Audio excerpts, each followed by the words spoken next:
নমস্কার, পিয়ালির সংসারে আপনাদের প্রত্যেককে স্বাগত। আজকে আমি আরেকটি নতুন রেসিপি নিয়ে চলে এসেছি।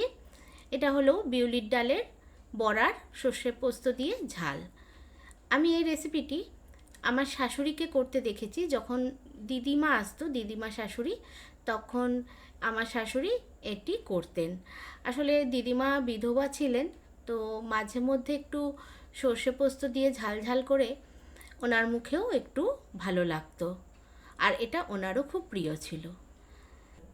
তাহলে শুরু করা যাক আজকের এই রেসিপিটি। আমি প্রথমে সর্ষে পোস্ত অর্ধেক অর্ধেক করে দুটো কাঁচা লঙ্কা দিয়ে ভালো করে বেটে নিলাম। আর বিউলির ডাল আমি আগে থেকেই বেটে রেখেছিলাম, 2 ঘন্টা ভিজিয়ে তারপরে আমি বেটে নিয়েছি। আরেকটু যদি শক্ত করে বাটা যায়, মানে অল্প জল দিয়ে তাহলে আরেকটু ভালো হয়। আমার এখানে একটু জলের পরিমাণটা বেশি হয়ে গেছে, তাও অসুবিধে নেই। আমি খুব ভালো করে ওটাতে হলুদ, একটু নুন দিয়ে আমি খুব ভালো করে ফেটিয়ে নিয়েছি। তারপর কড়াইয়ে সর্ষের তেল দিয়ে আমি বড়ার আকারে ভেজে নিলাম। খুব কড়া করে নয়, একটু হালকা করেই ভাজতে হবে। এই রেসিপিটা আসলে এদেশীয় বাড়িতে নিরামিষের দিনে কিন্তু একটা বিশেষ পদ হিসেবেই গণ্য করা হয়।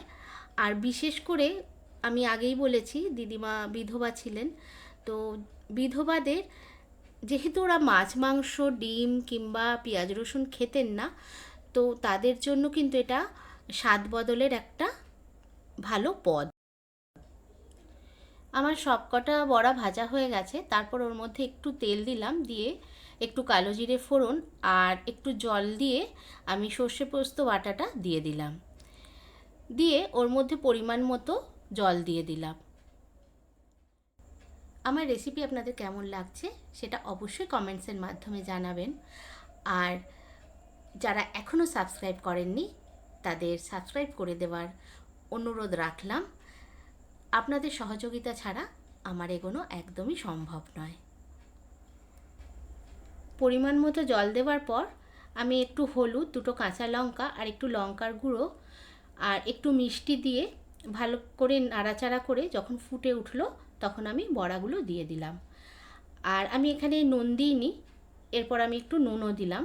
যদিও বা বড়াতে কিংবা সর্ষে বাটাতে নুন দেওয়াই ছিল, তবুও নুনটা কিন্তু একটু বুঝেই দিতে হবে। আমার রান্নাটা প্রায় হয়ে গেছে। এরপর আমি নামাবার আগে একটু ধনেপাতা দিয়ে নামিয়ে নিলাম। আমি এখানে কাঁচা তেল দিইনি, সর্ষের তেল। আপনারা চাইলে কাঁচা সর্ষের তেল দিয়েও নামিয়ে নিতে পারেন। এই রান্নাটা আপনারা না করে থাকলে অবশ্যই বাড়িতে করে দেখবেন, আশা করি ভালো লাগবে। আজকের মতো আমার ভিডিওটা এখানেই শেষ করলাম। দেখা হচ্ছে নেক্সট ভিডিওতে। নমস্কার।